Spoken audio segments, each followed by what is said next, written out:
Peace, family. What's going on?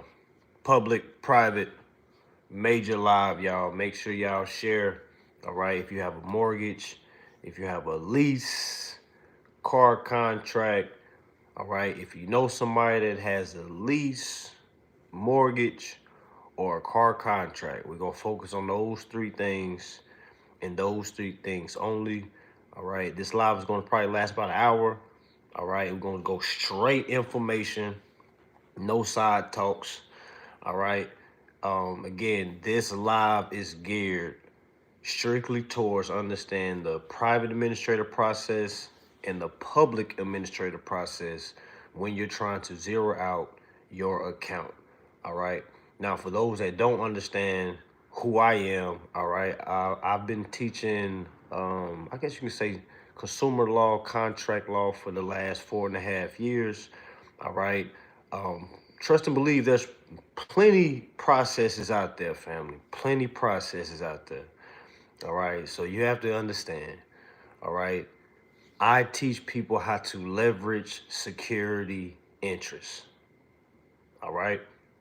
I teach people how to leverage their security interests. All right. If you just wanted to cut it straight dry. All right. If you want to understand what this is, we are leveraging our security interests. All right. So that's what we're talking about in this live. So make sure you share to somebody that you know that has a mortgage, that has a car contract, that has a lease. All right. Because I guarantee you, all right, they gave a security interest. Just like if you're hearing me right now, you either have a car, you either have a mortgage, or you have a lease. All right. And I guarantee you, you provided a security. Okay. Which means you can go forth and claim that security and leverage it to set off your account. Okay. So when you really think about this, family, I know a lot of us did not know this information. I know. All right. Now, I know some of us have been on this journey for a while. Okay. A lot of people ask, do we need to change our status to get out of citizenship? No, family, you don't have to do anything like that. We have to first understand what's going on. All right. Because think about it. Did you have to do anything to get into that contract? Yes, you had to provide a social security number. Okay, you see, so you was able to provide a social security number. So why would we try to get out of being the investor or give out or why are we trying to get out the obligation? I know a lot of people are telling y'all to rescind all contracts and things like that. Remember, y'all, it's different classes. You gotta remember, I don't teach that. All right. I just try to tell people to focus on leveraging a security interest. Okay. So now let's start from square one. All right. I need everybody to comment 8 if you have one of the three: car contract, a mortgage, or a lease. Comment 8. We gonna do this all together, family, because after this live is up, all right, after this live is up, we all should be like, okay, I have some type of clarity how I need to look at this. I need everybody comment 8. All right, if you have one of the three: car contract, a mortgage, or a lease. Okay. Excuse me. All right. Let's continue. All right. So let me ask you this. Comment 7. If you really didn't read the contract, you kind of just signed it just so you can get the keys. All right. I've done it before as well. All right. I'm sure all of us have done it. Comment 7 if that's something you've done. Meaning, in that car contract or mortgage or lease, I mean, you really didn't read it. You kind of just wanted to get to the part of the signing so you can kind of close it out because you just kind of glad God was able to help you get a car or a house. You're ready to tell the family, friends, all of us. Exactly. All right. So now that we know that we've all done it, because I try to tell people, y'all, this is a mass miscommunication issue. All right. This isn't like, oh, well, that's just for him. Like, no. All right. We all fell up under the same umbrella, not reading what we're signing. Okay. Now, let me ask you this. Who can we blame for that?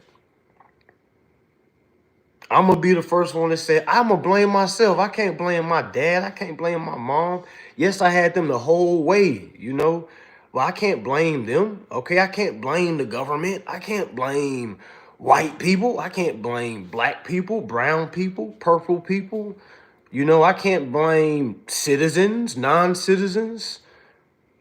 You see what I'm saying? I can't blame anyone, even though we try to look for somebody to say, why don't I know this? Public schools. I can't blame public schools. Because if it wasn't for public schools, I probably wouldn't know how to read. And a lot of y'all say, nah, you wouldn't know how to read. Like, listen, I don't think y'all are hearing me. The way my family schedule was, all right, and just think about when you was a kid. Did your mom and dad have time to teach you to read? No, they was busy trying to pay the bills. So who was spending time? Hey, little Jimmy, 2, 3, hey, Jimmy, hey, don't spit on Sarah. Hey, Billy, don't kick Trey. Hey, who was doing that? Public schools. Okay, so we have to kind of appreciate what we have and build with, because I'm here to let y'all know the simple problem is we just didn't read. Okay, so continue. So when we look at understand that we did not read the mortgage, lease, or the car contract, right? All right. Now, once we start to go back and read, I know a lot of y'all aren't strong on this point, so let me kind of take over. All right. In that same contract that you sign, all right, it talks about a security interest. All right. More so, it talks about APR rate in car contracts and mortgages. All right. Also credit cards, but we're not going to talk about credit cards right now. We're going to stick to cars, mortgages, and leases. All right. So in those contracts, it literally states that you provided a security interest. Now, a lot of us don't understand what that was at the time. All right. We did not understand what that was. We thought the security interest was our security deposit or our down payment, right or wrong. I know that's what I thought. Maybe you didn't think that. Maybe you thought it was something else. All right. I thought it was, okay, my security interest. Yeah, I gave them a down payment. The down payment is for what they said I had to put down due to my credit score. That's what we're trying to, that's what we link together. All right. Not necessarily, they don't even tell us that. You see what I'm saying? We just assume, like, I'm guessing the down payment is security, because we don't even want to ask a bunch of questions. And I don't even know why we're like that as a people. We have an issue of like going into establishment and just shaking our head. Yeah, I understand. Yeah, be looking crazy. You see what I'm saying? Instead of saying, well, hold on, I don't understand what this is. Hey, what is the security interest? All right, how can I leverage this security interest? All right, sometimes we don't even say nothing. We just want to sign. Hey, as long as I'm getting the car, I don't care what that person's saying across from the table. All right, so now I'm here to tell you.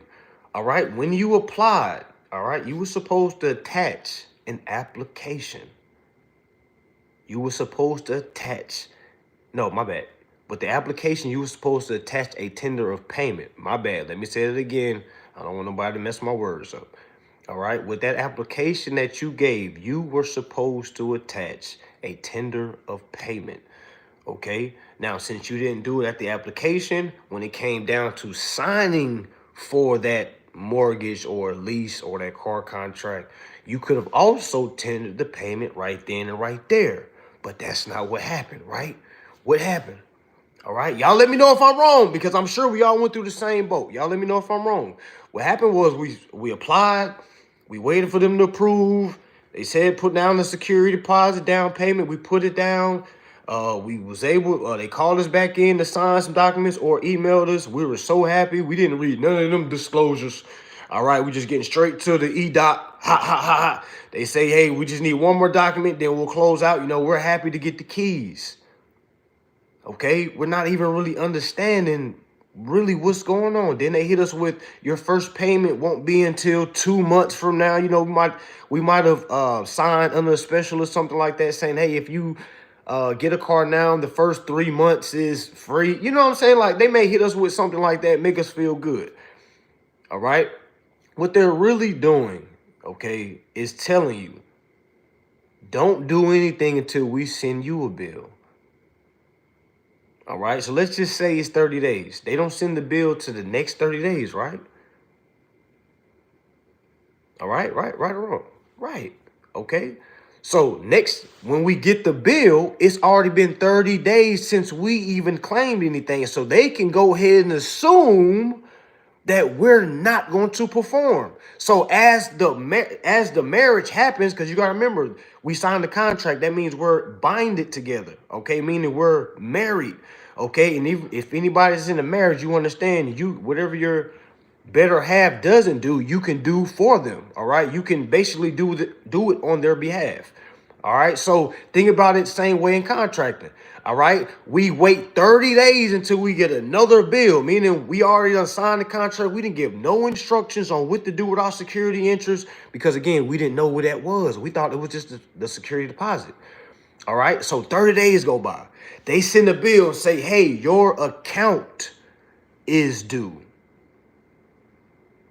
They don't say the corporation is due. They say, hey, Stephen Jacobs, your account is due. Stephen Jacobs in his mind was like, oh, snap, let me pay this bill because I just got this new car. Whole time he was supposed to accept the bill that they were sending, transfer it to the account. He was supposed to do a private administrative process. So let's talk about the private administrative process first. Okay, because that's what has to be done. The private administrative process, meaning Stephen Jacobs literally has to tender, okay, the contract, the full contract's obligations.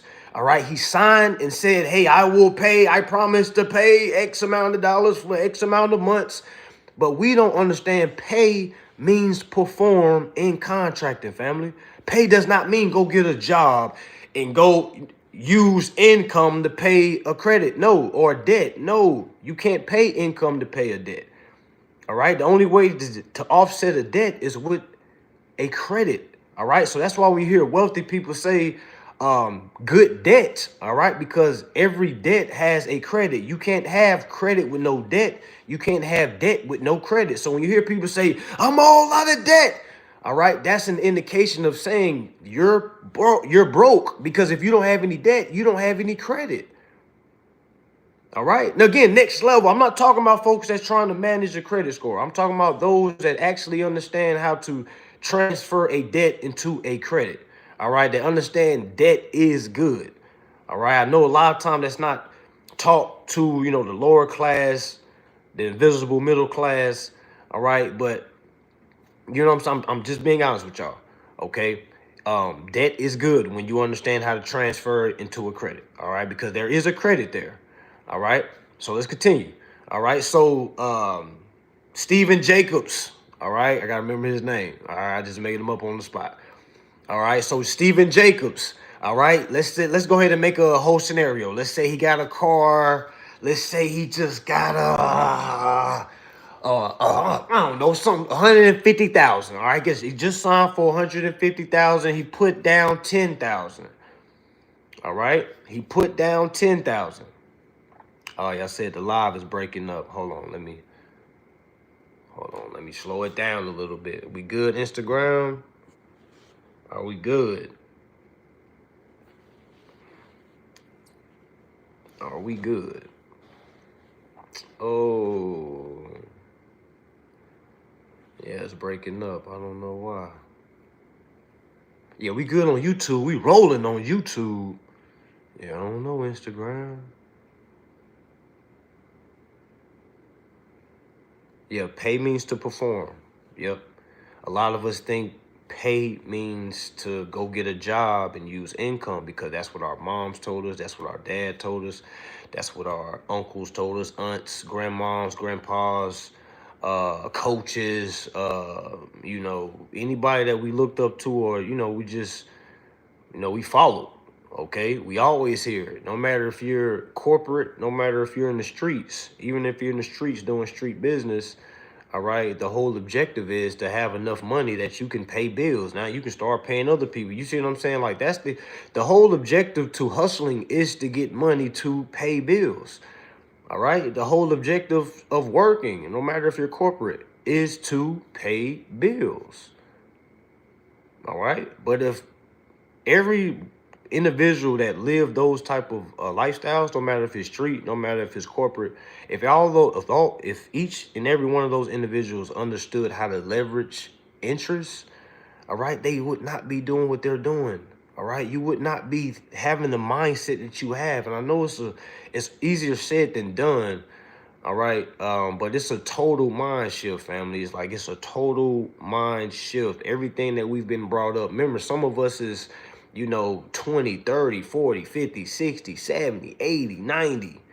All right, so imagine hearing this type of information, then actually diving into it, and then saying like, dang, everything I've been doing has been backwards. You can either A, be depressed, or B, taking it wrong with it. Like, okay, damn, all right, now I can understand I ain't really been living. Let me actually start living because I really don't know what's possible. All right, I don't think nobody that doesn't understand what a security interest is, they don't understand life. They haven't started living life. All right, most people are working. All right, most people right now is probably getting ready for tomorrow. All right, and go to work until they get that check. They're gonna use that check to pay a bill. Whole time that bill is attached to a contract. That contract is attached to an application. That application is attached to what you provided. That also was given with your social. All right. The problem is you have not came forth and tendered the payment. So what you're doing, you're working to pay instead of performing to pay. And family, that is the matrix. That is the issue. That's the biggest problem. So you can march all day. You can say the government's not doing this, it's not helping you.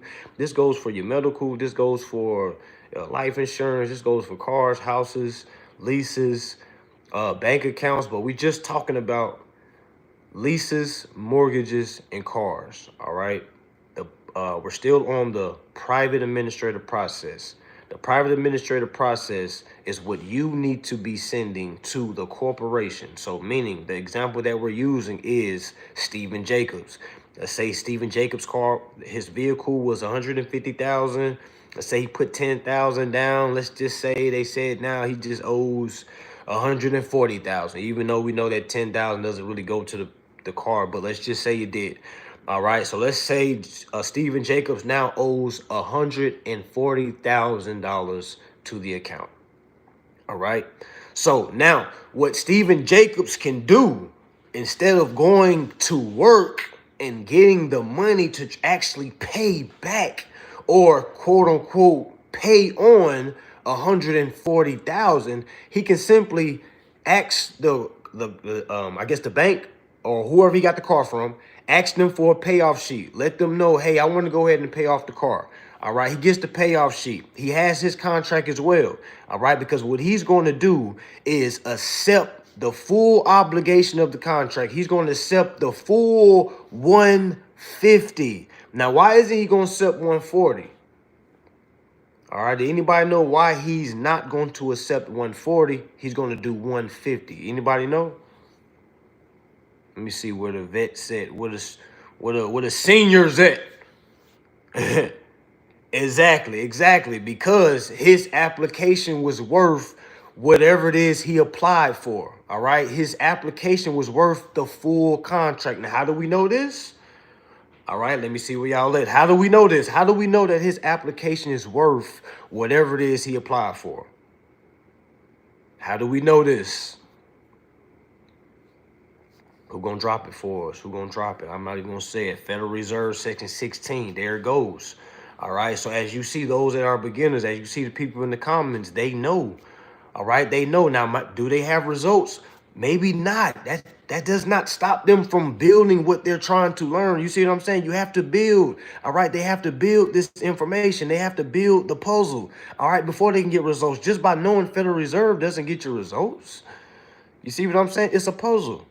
All right. But under Federal Reserve Section 16, Part 1, it talks about how your application is receivable by all national and member banks, meaning you did not get denied. If you ever been denied for credit, it's only because you didn't know how to articulate yourself. You didn't know how to insert your rights as the interest party, all right, as the secured interest, all right, because you gave us security. All right, you gave your social, you gave the application, you said, yeah, I want this car right here. You chose. All right, you was acting as a consumer.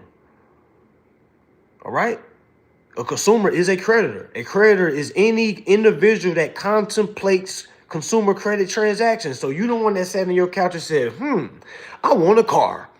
I like this car. All right, you contemplated that, right? That means you're a creditor. All right, and if you don't believe me in that, go read 15 USC 1602 and go to it where it says what a creditor is, because it damn sure don't say a bank. It says a creditor is any individual that contemplates consumer credit transactions.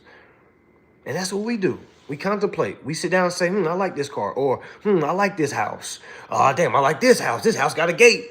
All right, oh, this house got a pool. All right, this house is a little bit cheaper than this. That's contemplating consumer credit transaction. A consumer credit transaction is anything you apply utilizing your consumer social security number. Okay, but let me go back to Federal Reserve Section 16, Part 1. It talks about how your application is receivable by all national and member banks, okay? Meaning that application was received. Whatever the amount was, no matter if the house was 150,000 or if it was 5 million, okay? Your application, if you tender it properly, can be leveraged as full payment. All right, that's the beauty of understanding the private administrative process. All right, because when you can have that conversation with the corporation, of course they're gonna say, "What is this? We don't understand this." Because who in the hell has been doing business this way at a frequent rate? Nobody. All right, nobody that we can just call and say, "Hey man, all right, no, all right, I didn't know nobody that was moving like this." Okay, and still today, I don't know anybody that's looking at it how I'm looking at it. All right, of course, there's people that has results, but they're on their journey. Okay, so understanding the private administrative process. Let's say Stephen Jacobs then goes and does a tender of payment for the full 150 of the car. All right, let's say he does a tender payment of the full 150, meaning he's accepting the 150 of the original price of the contract. He's accepting it and transferring it to the account number that was provided when he opened the account. All right, because you got to remember, he's acting as the principal. All right, or if we wanted to talk trust, if you want to talk trust terms, let's say he's the trustee for the trust. Let's say Stephen Jacobs, all right, let's say Stephen Peter Jacobs is the agent for Stephen Jacobs, who is the principal. All right, no different if Stephen Tony Jacobs was the trustee for Living Trust of Stephen Jacobs. You see what I'm saying? Like it's the same terminologies. It's the same ordeal. All right, a lot of people think it's different. It's not. All right, it's not. All right, it's not. It's the same. You just have to understand. You just have to understand the formula. All right, I know, again, it's easier said than done. You're not going to learn this in one day. All right, but understand this. Stephen Jacobs coming forth, claiming the security interest on the 150 that he previously gave. Of course, the corporations are going to say, we don't take this form of payment, Mr. Jacobs. We only take cash, checks, money orders, yada, yada, yada. All right, but do they understand that a bill of exchange is a check, is a money order? All right, so when they say we don't accept this form of payment, y'all got to remember, it is a teaching moment. All right, we have to articulate why this form of lawful payment is acceptable. All right, you can call it a money order, call it a check. I just turned the coupon into a check. All right, this is a bill of exchange. This is acceptable in the United States. Okay, we are We can use a negotiable instrument. We can use bills of exchange in the United States. You can use a bill of exchange in Canada. You can use a bill of exchange in Australia. You can use a bill of exchange in the UK. All right. And I'm sure there's more other countries. I just don't know them off the top of my head, and I just ain't did my homework on them. All right. But those for sure. Okay. All right. So understanding Stephen Jacobs coming forth claiming 150, doing the tender of payment, doing his bill of exchange, doing his affidavit of security interest. All right. He's sending that in. Of course, the corporation is going to say no. All right. So what does he do next? He has to send a follow up. All right. He has to do a follow up. Y'all just listen. I'm going to build it for you. Y'all asking me questions. Let me get there. All right. He has to do a follow up. All right. Because after his 10 days, all right, well, meaning he sent his first wave off. He waited his 10 days. After they received it, he got his green receipt back. His green receipt is literally the indication of, hey, they saw it, they signed it, and they understood, yes, we received it. So once he gets that back, he start counting his 10 days, his 10 business days, giving them 10 business days to figure out if they're going to honor it or dishonor it. All right, so if we go past 10 days, what is Stephen Jacobs going to do? Stephen Jacobs is going to assume, all right, that they received it, assume that they dishonored, or you can assume that they accepted it, okay? But what Stephen Jacobs is going to do is do a follow-up. He's going to do a follow-up, an opportunity to cure.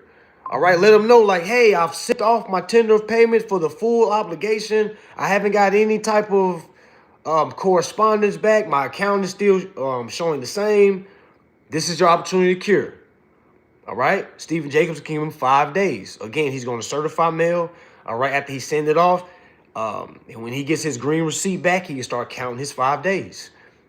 If he doesn't receive nothing in 5 days, he can go ahead and go with his third wave. His third wave is his enforcement. We're still on the private administrative process. Remember, y'all, it's 2 processes. Private administrative process turns into the public administrative process. Okay. So when you understand that he's still on the private administrative process, but he's on his third wave. A lot of people get to this step and say, I won, I got him. No, family, that's just the private administrative process. You have to translate that to the public. And that's what a lot of folks fall in. Okay, but we're still on private administrative process. He's on his third wave. All right, now he's sending in his 72-hour notice, letting them know they're in default. All right, this is your final chance. All right, he's also giving them a letter of letter of intent. All right, my bad, notice of intent to litigate. My bad. Okay, notice of intent to litigate. All right, that's going to be his third wave. All right, he's giving them 72 hours. He's giving them 3 business days. So after he receives his green receipt back, all right, he can then say, okay, they're definitely playing with me right now. All right. And this is where a lot of people get stuck. They say, man, so what do I do? I'm already sitting everything. They haven't said anything. Forgetting that it's just a whole, all you did was play 1 half. There's 2 halves in most sports. You have 2 halves. Most of y'all are only focusing on 1 half. Have you ever been a part of a team that was played a good first half? And then that second half, you played terrible and you got blown out. I know I have. All right. But that's what's going on. You have to put 2 halves together, family, to put a complete game together. All right. So after he sends his third wave, he's ready to litigate because he's already gave them warning after warning. He gave them notice of intent to litigate if they do not cure this defect, right? Right. So now he can go down to his courthouse and file his litigation. Breach of contract, breach of fiduciary duty. All right. What are you going to do? He's going to compound everything that he sent off. All certified letters, all emails, all letters he sent off, screenshots. He's going to compile that into a storyline. He's going to go up to the courthouse and say, yo, I have a case I need to file. All right. They're going to say, yo, what is your case? Here's your cover sheet. You got to know how to fill out the cover sheet. He's going to put him as a plaintiff. He's going to put the corporation that's been dishonoring him as the defendant.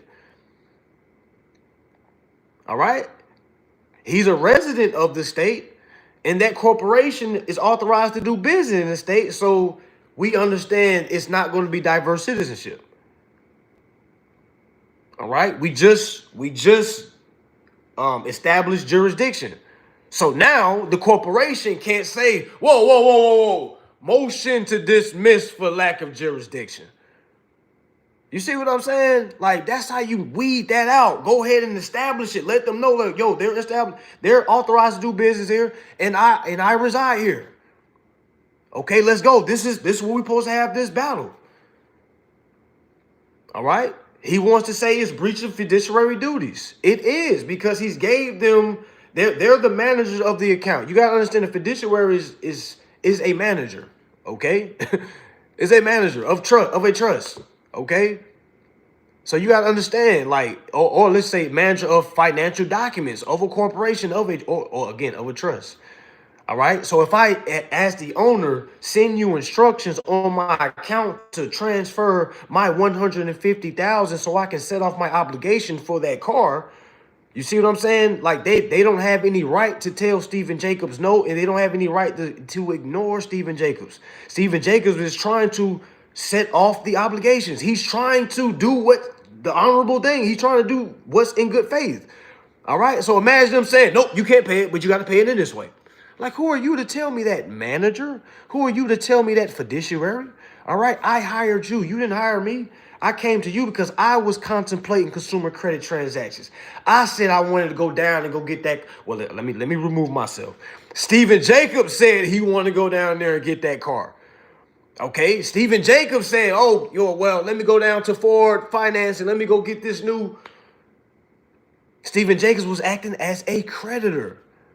All right, but you got to understand, when we go to these borrowers who are the banks, all right, we have to give them creditor powers. We have to give them rights to take that application, turn around, go to the Federal Reserve window and get those Federal Reserve notes. But the problem is, when they come back to us, we aren't claiming it. I appreciate you. Thank you for going to get that. I'm here to claim back what I gave you. That's what we're not doing, y'all. That's what we're not doing. And that's why you're going to work tomorrow. That's why you're trapping tonight. Okay? That's why. Okay? That is why. So going from the public administrative process, now he's ready to go to the private. Oh, my bad. Switch it up. Whoa. Going from the private administrative process to the public administrative process. Now he's saying that the corporation breached fiduciary duties. Now he has to prove fiduciary duties in his state, and he needs to prove it on the federal level. All right, that's what I'm trying to tell y'all. You have to understand, like, don't just wait for me to try to drop class. Y'all gotta understand, I don't live in 50 states. Okay? So if you see it in my class, it's geared towards Florida, Georgia, South Carolina. Okay? Like, you might live in California or something like that. Or, Mississippi. It's 50 states. Or Hawaii. You got to understand your state's codes for breach of fiduciary duty or breach of contract. That's one of your first stops. That's one of your first steps. Go ahead and hit them on the state level and the federal level. Because if you hit them on the federal level, they'll try to say, whoa, no, we're not on the state. Even though I understand that everybody's on the federal level, but go ahead and hit them on the state and federal. Go ahead and put state codes in there and federal codes in there. You in Oklahoma, put Oklahoma code in there and put a federal code in there. Okay? Now, when you're submitting your case, now let me ask y'all a question. And this is not legal advice, this is lawful awareness. How much minimum is in question in Stephen Jacobs' breach of fiduciary duty case? What's the amount in question?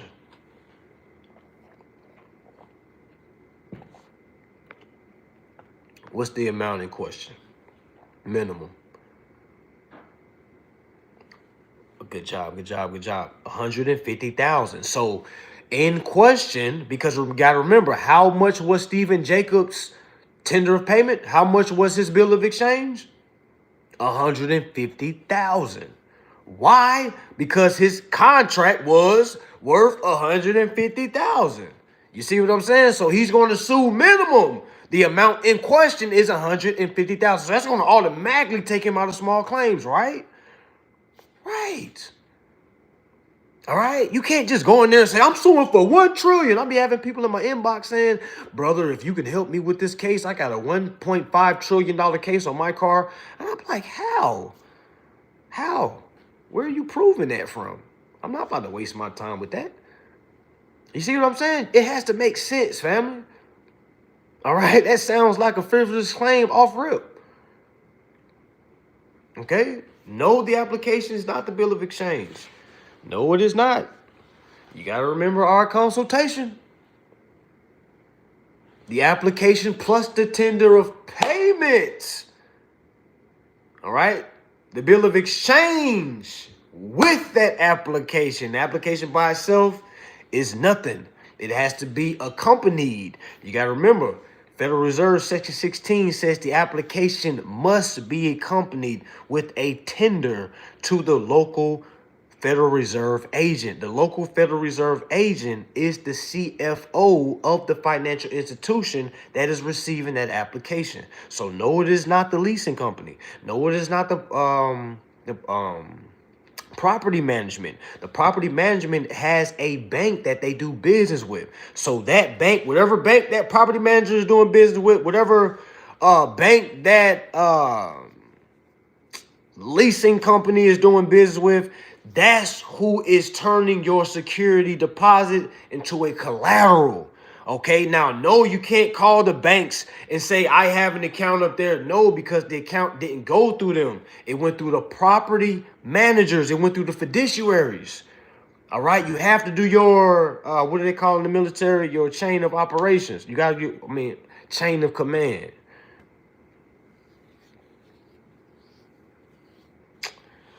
Man, come on. So when we do the application tender payment and they deny us, do we go straight to court? Come on, goddess. I just said it, goddess. Come on, slow down. I just gave it to you. I just gave you no, you don't just go to court after one time. Goddess, you have to build it. You have to build it. All right? You got to build it. You got to study. You got to study. Yeah, private administrative purse, first wave, second wave, third wave. Yeah, and then you can go to court. Now in the court, now you got to wait 3 waves on the public administrative side. All right, because when you go to the public side, now you're going through the courts. Now the courts is going to give the defendant a chance to defend themselves. So that might be 20 days. You see what I'm saying? But you can do a motion to escalate if it goes past the amount of days that they're able to get. Now, your state might be a little bit different. So just see how many days is, what's the minimum days they can get, or let's say maximum days. All right. And then kind of put that in your motion or put that in your claim. All right. Now, after you submit your case or after you submit your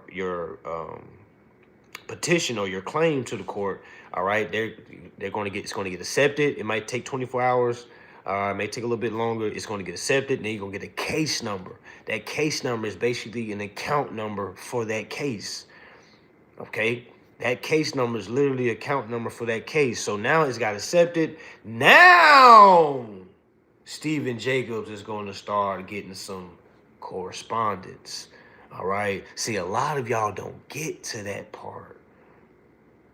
Y'all get on the private side. Y'all send the first letter, second letters. Y'all send first wave, second wave, third wave. And then you just sit there and like, what do I do now? Do I go sue? You go sue and your case doesn't get anywhere because you don't have it properly built. People are rushing. You have to have it properly built.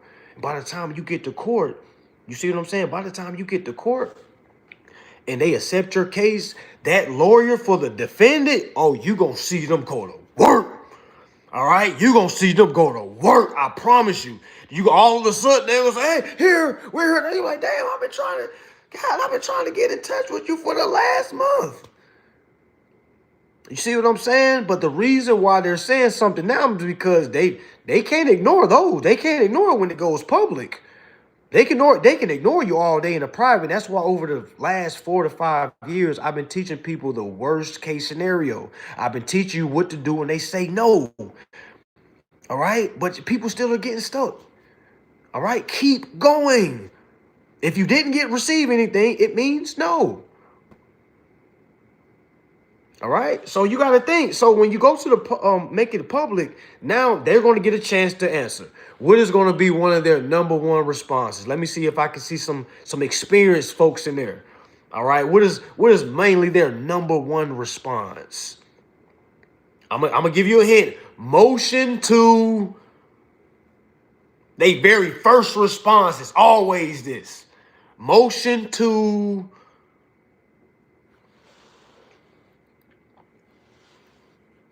dismiss. All right. Now they're gonna do a motion to dismiss for lack of claim. They're gonna do a motion to dismiss for lack of jurisdiction. Motion to dismiss for whatever. And what do most people do when they get that motion to dismiss? They be like, "What? They acting like, oh man, the judge ain't gonna rock with them. I ain't tripping. I ain't worried." And they sit there and don't even answer to the motion. I did it, y'all. I was like, "What? I ain't tripping, man. Ain't no judge rocking with them." Waited.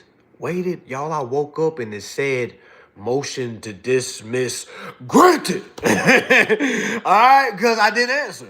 All right, you got to know how to answer. As soon as they get a motion to dismiss in there, let's say they say motion to dismiss for lack of claim. You have to then go answer that motion to dismiss with your claim. Now, granted, you probably already said it, but go ahead and reiterate it. The problem is we don't know how to follow up. We don't know how to reiterate. We like to sit back like, "Man, I ain't tripping, man. I'm good. I'm good." No, you're not good. They're about to beat you off a technicality. That's really what's be going on, y'all. These lawyers don't be knowing nothing. All right, all they do is know technicalities. And if I can be fundamental, I can be anybody that's skillful. I've learned that playing sports. You can have all the skill in the world. If you don't got the foundation down pack, you're going to lose. All that high jumping, all that, man, I'm about to box you out. Okay, yeah, let's stop all that. Okay, fundamentals. All right, that's how these lawyers get over. Fundamentals. While you over here being emotional, like, "Man, what? I'm reading the law. I know this stuff is real. Why isn't the judge on my side?" Because that's not the game. You got to win the battles. They done hit you with you done got a beautiful case. How do I know it's beautiful? The courts accepted it. They not accepting nothing. That ain't okay. You know how many times I've been to court and they were like, "No, we can't accept this." I'm like, "What?" All right, because it didn't have a claim, it didn't have no jurisdiction, it didn't have nothing. All right, so if they're saying they accept, they're saying, "Okay, you got enough to fight." That's what they're saying. Okay, so now when you understand that you can fight, all right, now you have to understand there's going to be technicalities that you have to win because the courts ain't gonna give you nothing. They said, "Okay, you're good enough to be here. Now we're going to treat you like you've been here 20 years. It ain't no, "Well, I just learned this. You ought to give me a break." Man, get out of here with that cupcake. No. All right? No. All right, so when you're in there, now they're going to do a motion. Let's get back to this analogy. Stephen Jacobs, he just received a motion to dismiss for his claims. Now what Stephen Jacobs needs to do is to do an answer to the motion. He could do it in a Word documentation, type up, "Hey, whoa, I'm answering to the motion to dismiss on case, I did file a claim. My claim is breach of fiduciary duties. Here's the state code. Here's the federal code. I'll even explain how they breached the fiduciary. I gave them instructions on what to do with the financial account. They did not. They dishonored. They ignored. I did not hear anything, which constitutes a mismanagement of securities." That's all. Boom. Send. Boop, said he gonna sit there and wait for them. So what y'all think the next lawyer, the lawyer's gonna do when they receive that? They don't expect stuff like that. They send the motion off. They be using templates. They send motions off and just be like, "Oh yeah, we got them. Don't worry about it. We're gonna do a motion to dismiss. This guy is probably a sovereign citizen or something like that. We're gonna get him out of here." That's what they be saying, y'all. That's what they be saying. Literally. When you can answer to a motion to dismiss, oh my goodness. Do you know what type of ballpark that puts you in? We talking about the 1% of the 1%, y'all. All right? You didn't go to school. You see what I'm saying? Meaning you don't need no practice. Imagine somebody just hopping on a basketball court with no practice and just whooping your ass. Like, damn, he ain't did no training. I done been in the league 15 years and he, what? Who is this street lawyer? You see what I'm saying? It's not about it's not about that. Can you win between the lines? What I mean by that is, can you win the technicalities? If you can win the technicalities, family, trust and believe, they're not even going to want to go all the way. All right? They're going to try to say, well, motion for mediation. If you see a corporation doing a motion for arbitration or motion for mediation, that's saying they want to pull you to the side, all right, test the temperature a little bit, all right, and then eventually say, okay, yeah, look, we'll go ahead and what do you want us to do?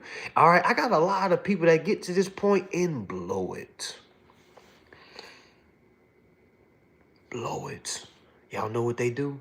All right, they get to that point that the company be trying to settle when they say, hey, how about we settle for this? And then they say, no, I want $1 million. And I'll be like, oh my God.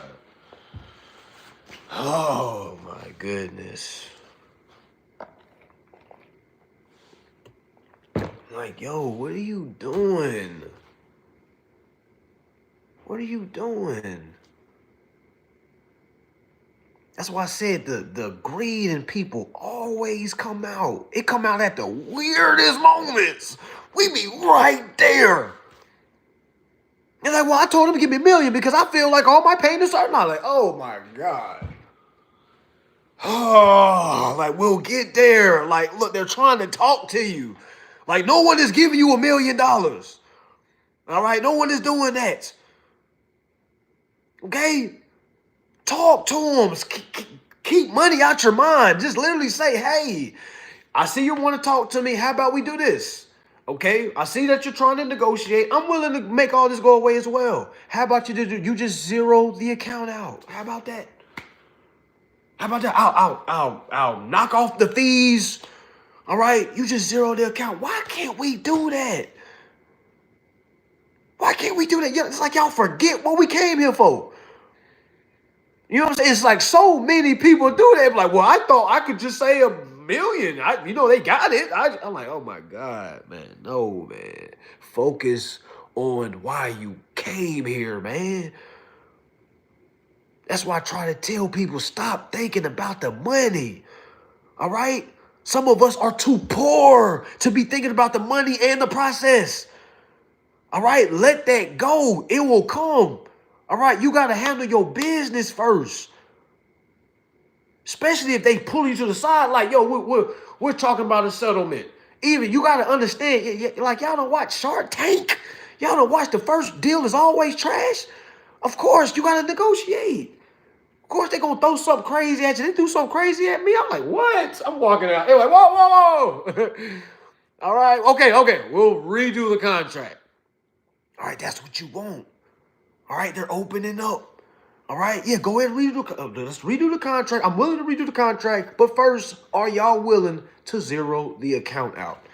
Okay, because that's the only thing. My main thing. I'm not worried about no damages. Yo, if you can zero this account out and have this account zeroed out each and every month, we'll settle. That doesn't sound better to y'all?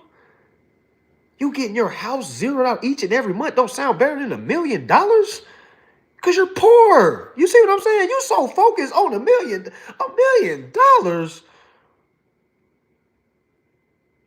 You see, I don't even care about the money. Yo, zero this account out. Because as soon as you do that, now I got you so I can get all the money that I gave you out my pocket. You see what I'm saying? Like, you got to build it. Y'all sitting there throwing it. Give me $1 million. And they like, man, we ain't giving you nothing, man. We'll see you in court. Now they done test your temperature. They already know what you thinking now. They got you now. They got you now. You know what I'm saying? Y'all gotta read the room. Y'all gotta understand this chess that is real chess going on. Okay, it's real chess going on. You got to line them up. I've been trying to tell y'all for a while. You got to build it. You got to line them up. You got to do your performance first. Why y'all think I don't really talk about money like that, getting cash? Because I try to focus on, soon as you line them up and focus on the zero in the account, now we can talk about what I done did in the past. Now we can talk about restitution. Now we can talk about unearned interest. You got folks talking about unearned interest before they even zeroed the account out. You haven't even proven yourself. All right, so, all right, that's really the public administrative process, fam. I try to tell people the private administrative process is actually harder than the public administrative process, because the private administrative process is literally just getting picked up and transferred to your public administrative process. And I remember someone told me when I first started getting into the court, just tell a story. And I always could just hear it, just tell a story, tell a story. Because if you're telling the truth, it should come out beautifully. Right? You know what happened, right? You signed the document, you know which date you signed it, you got the email, you know it. So you're not lying. So why are we scared? You see what I'm saying? So when I started mastering that, I'm like, yo, I'm just telling the story. Now I have to understand how to tell my story under rules and regulations under my state. Simple. And once I do that, man, I never got a case thrown out because I didn't have my stuff properly. Never. Okay? So once that happens, you got to remember, the judge is not there on your side. The judge is neutral. The judge is a referee. For all of us that played sports, we can't go in there and say, hey, judge, hey, ref, now come on now, give me all my calls. Now, man, we can, but we can't do that in the court. You feel what I'm saying? So we got to understand the judge is the referee. They're neutral. We have an offense. We have a defense. All right? The offense presents their case first, and the defense has to make a stop. The defense responds. Now the offense has to respond. All right? Now, if the defense responds and the offense don't respond, some days go by and the defense then does a motion to dismiss the case. You see what I'm saying? Because let me build it for you. Let's say you're the plaintiff. Let's say Stephen Jacobs files this, and then I send, let's say I'm the defendant. I send in a motion to dismiss the case. All right. Let's say Stephen Jacobs says, because this is what happened to me.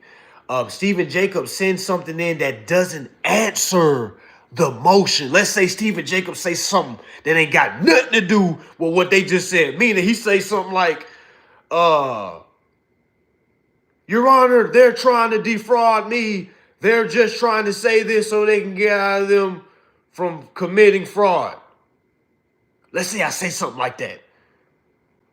And guess what? What the defendant can do is do a strike answer, meaning they can strike my answer down because it had nothing to do with their dismissal, and they could say motion for a default judgment. It has happened to me, fam, and I was like, what the hell is going on? I was like, what? They struck my answer down. I just knew I said something right.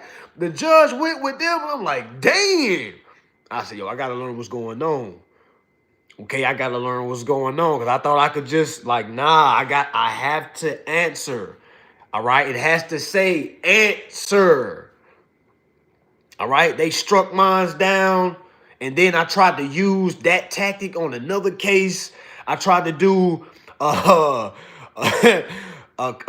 company tried to sue me, and I tried to do strike the defendant's answer, and totally out of context. Okay, I was supposed to do an answer to the dismissal. I wasn't supposed to do a strike answer to the dismissal. I was supposed to do an answer. And I know maybe y'all not understand what I'm saying. Maybe it'll, resonate later on. I tend to realize some things is not meant for you to realize now. You might hear it later on for somebody else, like, hey, I heard somebody say something like that. And sometimes that's what kind of links the chains. All right, so I'm going to keep going. All right, so understanding the public administrative process is basically you going to the public and telling the world, hey, they defrauded me. It's almost as somebody screaming, which witch, and the whole damn town comes and sees the prosecution of, is this man a witch or not? You know what I'm saying? They have the whole trial in front of the village. That is a public case. All right. The problem that's a lot of folks on this journey, they just focus on the private and they're not taking it to the public. May it be that they don't have the money for the filings, or they're just scared to death because they traumatized of what has happened of them being in court on the other side. All right. I get a lot of people that tell me that. They say, man, I'm just traumatized, bro. I did 10 years in prison, or I'm just traumatized. I done lost a lot in court, man. But now going there and being the people it's like, it's crazy to kind of put my mind. I'm like, damn, I be having to think about that. Like, cause I don't think about that. I be like, yo, I'm ready to get some get back. That's how I look at it. I don't look at it like I don't want to be in there. I look at, yo, I'm ready to get some get back. All them times they don't push paper in front of me. I ain't know what they were saying. Me like, yeah, yes, sir, I understand. I ain't understand nothing. You see what I'm saying? Like, and I'm trying to tell people, like, the more you study and more you understand the formula, the less fearful you are. Nervous? Yes, I still get nervous on cases too. Not as nervous of being scared, but nervous of anticipating the moment. Even when I was on the court or on the field, I anticipated the moment. I wasn't nervous. I knew he couldn't guard me, but I'm anticipating the moment. All right, those jitters may make you a little, early. Might make so we got to calm down a little bit into the second half. All right, but all in all, you're not scared. You're just anticipating the moment. All right, and that's when a lot of y'all aren't scared. You're anticipating the moment. And I'm saying continue to go. Use that anticipation and go. You're going to be anticipating it anyway. Right? Right. All right. So do it scared if you're scared. All right. Do it scared. A great quote I heard. You're going to be scared anyway. Do it scared. All right. And I'm like, damn, you're right. Let me just do it scared. Because I'm going to be, and most time, think about all the things that you did scared. You ever thought about it after you did? You was like, hey, it really wasn't that bad. You still alive. You looking at me right now. So clearly you was okay. All right. But a lot of times we overthink. They're like, oh my gosh, what if I do that and I lose my leg? What if I do that and I do that? But what if you do it and you're successful at it? Like, you ever thought about that? You ever asked yourself that? All right. Because you can put the same energy in that you put in the other way that you was thinking. All right. But all in all, family, that is the public and private administrative process. Somebody asked me, do I have a services where I hold hand? As y'all know, this last 4 years, we have not held hands over here at all. We've been really trying to teach people how to read for themselves. All right. But here and today, we do have services to hold your hand. All right. So if that's something that you want to tap into, you're more than welcome. We have account zeroing out services if it's for current car, current house, current lease, if you need a living trust built, if you need a acquisition for a home, you need a new car. All right, we have those services built, family. We also have, if you need a dynasty trust. I know a lot of y'all never heard that before. All right, I did see something on YouTube talking about dynasty trust. I'm like, okay, but what is it? What is it called when? Some of y'all might know what this is. I don't know what the name is. You know when you get a new car and then all of a sudden you see everybody with that car, or you see a new word, or you see something new, but then you start seeing it all the damn time. Because a lot of you not, y'all. I went to YouTube and I typed in Dynasty Trust. I was like, oh, man, there's people on here that's talking about it. Now, keep in mind, they don't go into depth of, like, the wealth part of it. It's kind of like just understanding the foundation of it. Now, yeah, Bill, anybody know what that was called? Anybody got somebody said Mandela? No, I don't think it's Mandela. It's called something else. Synchronicities. Synchronicities. Okay, it might be it. Yeah, so Dynasty Trust, we set that up for you as well, family. We have that. Also, we have weekly classes that y'all definitely should get in, family. And I'm mad at myself for not really pushing that to y'all more, letting y'all know I do have weekly classes, y'all. We have weekly classes every Sunday at 7 o'clock, unless we reschedule them. All right, every Sunday at 7 o'clock. We get finished about 8:30. All right, it's geared towards something towards the process, rather it's part of the public administrative process, rather it's part of the private administrative process, just like we talked about today. But you got to understand there's different parts of the puzzle. All right. It is almost impossible to learn that in one class, learn it in one, session. All right. Now, these classes are 88 a month. All right. So you get 4 classes, 4 PowerPoints, and recordings from the classes. All right. For a price of 88 a month. Now, keep in mind, you're going to get PowerPoints. We just did a PowerPoint like, about last week before that. And I think it was more powerful than the court class that I got online. I had to stand back. I'm like, damn, like, hold on. Lucius Ridley might need to go into the store. All right, for all my We the People members, y'all know what I'm talking about. All right, but yeah, it's always something. We went over class talking about how to furnish your home utilizing or leveraging the finance charge. All right, something called the finance charge, 15 USC 1605. All right, the determination of a finance charge. You can, in fact, furnish your home utilizing the finance charge, family. All right, because let's say you're getting into a contract and you want the house furnished, you can add that provision in the terms. That's a lot of things we don't understand. We can negotiate terms, family. Have you ever seen people fire their agent and they start to become their own, their own individual? They don't need like their own rep. All right, this is the same ordeal. Okay, when you're moving into a home, when you're getting a car, all right, you can add the specs, you can add the provision, you can add life insurance, you can add health insurance. All right, did you know you can add that? All right, just simply go read 15 USC 1605. That's the determination of a finance charge. Now, keep in mind, we got classes every week, every Sunday. We have in church every Sunday at 7 p.m. Okay, again, that's 88 a month, but that comes weekly classes, weekly PowerPoints, and you get into our private Telegram group. All right, where there's people that's on the journey, intermediate, beginners. All right, just a community of folks that's on the same wave. All right, it police itself. I get in there and cuss folks out that's in there begging. All right, I get in there and cuss people that's begging, but we're a family. All right, we're able to come on Sundays, sit at the family table, and I'm able to address the family as such. No one takes it personal. All right, and I really do appreciate that. I feel like it's a good group. All right, and again, I definitely want y'all to be a part of it. Again, I'm retired in October, but that will be the main thing that I still will be a part of as far as the We the People subscription that I have. All right, but again, if that's what y'all want, okay, if that's what y'all want to tap into, I would definitely say if you're iffy on whether I'm a scammer or not, that's fine and dandy. All right, just try to do the We the People. It's 88 a month. If you don't like it, jump out. All right, you'll still be able to keep your recordings. We're not gonna ask for them back. All right, because that's not what we're here to do. All right, so that's what it is, family. I'm not gonna hold y'all up too much. All right, make sure y'all go look at those contracts. All right, make sure y'all check my store out to see what type of service that you want to sign up for. DM me. Anybody that's on YouTube that's interested, I see that y'all having a hard time trying to DM me. You can email me at mansamahatha@gmail.com. All right, for all my IG folks, y'all can simply DM me. All right, and we can go ahead and get you taken care of. All right, with that being said, y'all, peace, peace, peace. Make sure y'all read, and I'll see y'all in class Sunday. Peace, peace, peace, peace, peace, peace.